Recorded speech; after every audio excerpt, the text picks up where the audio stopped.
Amahoro y'Imana abana mwe nshuti z'umusaraba, Imana ibaho umugisha kandi Imana ibagire neza. Nitwa Profete Umukristo Richard ugarutse muri message y'ukwezi. Ndizera ko mu mamiliyoni y'abantu iyi message nasenze ngo ize kuza kugirira umumaro nawe urimo. Niba hariho umuntu uzi arwaye indwara abaganga bananiwe, iyi video uze kuza kuyimumpera. Niba hari umuntu uzi ufite ingorane cyangwa se intambara arimo ararwana zikaba zarananiranye, iyi video uze kuza kuyimumpera, kuko Imana yavuganye nanjye yuko iyi video umuntu wese iri buze kugeraho ari buze kuza kubona igitangaza. Ndimo ndakira intahe n'ibitangaza Imana irimo irakora muri no message y'ukwezi irimo irasohoka buri kwezi. Ndizera nakekeranya ko nawe ugiye kubonamo ubutabazi. Tudatinze rero reka twifashishe ijambo ry'Imana dusanga mu gitabo cya Rusi ibice byaho 4 umurongo waho wa 14. Haravuze ngo abagore babwira Naomi bati, Uwiteka ahimbazwe utarakuretse udafite umucunguzi. Message Imana yampaye yambwiye ngo uku kwezi kwa gatandatu Imana yiteguye guhagarana nawe, nubwo wabonaga abantu bakuvuyeho, nubwo wabonaga ibintu byagushizeho, nubwo wabonaga nta muntu ukwitayeho. Ijambo umucunguzi ni umuntu ushobora kuba yakuba hafi akagucungura, ariko igihe cyose uyu muntu ari hafi yawe bibangamira Imana gatoya, bishobora gutuma Imana iba kure yawe. Ariko igihe kigeze uyu muntu agasa nk'agutaye, nicyo gihe Imana ikwegera. Muri aya mezi atangura umwaka hariho abantu bakuvuyeho, hariho abantu bakuretse. Imana yari kurindije uku kwezi kwa gatandatu kugira ngo ize kuza guhagarana nawe. Imana igiye kwihesha icyubahiro. Ibintu bimaze igihe biguhagurukira bigiye kubona ko Imana iri kumwe nawe. Abamaze igihe bavuga amajambo mabi ku buzima bwawe bagiye kubona ko Imana iri kumwe nawe. Ababona ko bitazashoboka bagiye kubona ko Imana ishobora byose iri kumwe nawe. Iki ni igihe cyo kugira ngo winjire mu mugisha wawe. Hariho amarembo amaze igihe yugawe ku buzima bwawe, ariko kuko Imana iri kumwe nawe yabwiye Kuro ngo nzagenda imbere yawe hatari ingane mparinganize. Hari inzugi zigiye gukinguka.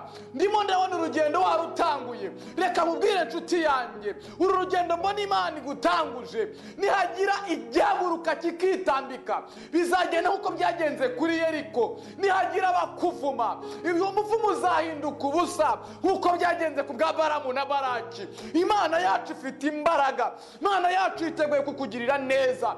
Imana yacu yiteguye kugukura muri ubwo buzima. Si ngombwa ngo abantu babe bari kumwe nawe, si ngombwa ngo bene wanyu bagufashe, si ngombwa ngo abaganga be bashoboye iyo ndwara. Ndatangaje kuko kwezi kwa gatandatu kukubera ukwezi kudasanzwe. Uku kwezi kwa gatandatu iyo ndwara ikurekure. Uku kwezi kwa gatandatu ubushomeri bukurekure. Uku kwezi kwa gatandatu ndagira ngo ubuzima warurimo Imana ibuhindure mu izina rya Yesu, kubera yuko ihagararanye nawe.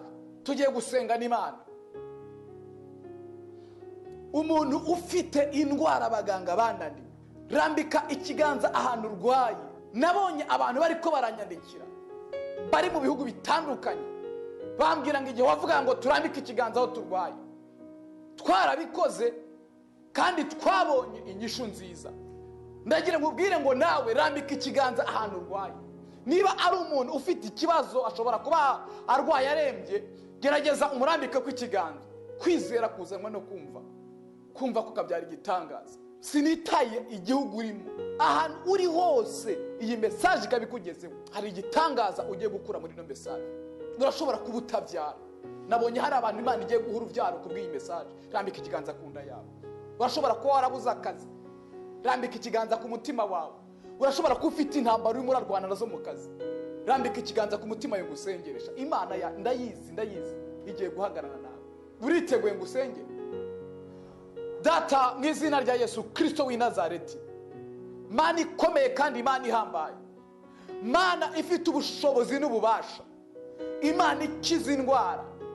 Tubonye uhagararana n'umuntu abantu bamuvuyeho. Ndagushimiye nyakubahwa Imana, ushoboye ibyananiranye.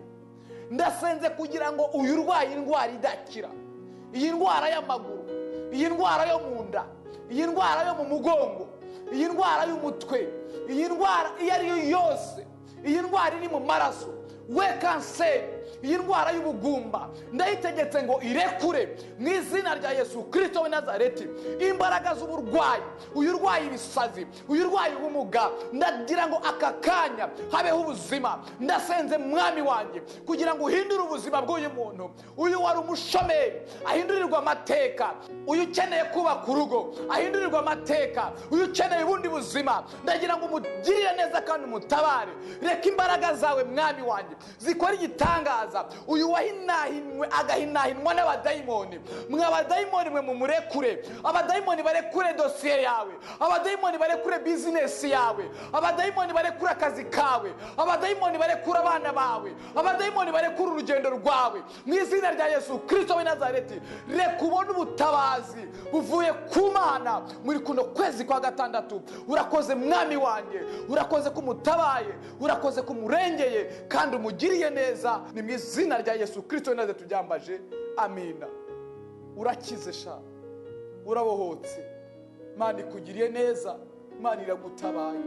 Iyi video yindungikire abantu bose ufite kuri WhatsApp, uyishyire mu magurupe. Uramufashije ivugabutumwa, na ndimo ndisonzesha ndavuga ngo nubikora uzabona uwo mugisha, kandi uwo mugisha Imana iwuguhe kuko umfasha ivugabutumwa. Imana ikugiriye neza. Hari undi mutwaro ufise cyangwa se ufite ikindi wumva twavugana, nimero yanjye ngiyo ya WhatsApp urashobora kunyandikirako cyangwa se ukampamagarako, cyangwa se ushobora kuba wumva waba umuterankunga w'iki kiganiro, nabwo wanyandikiraho nkagushyira mu bandi. Imana iguhe umugisha kandi Imana ikugiriye neza. Yari Profete Mukristo Richard, ndabakunda cyane. Shalom shalom.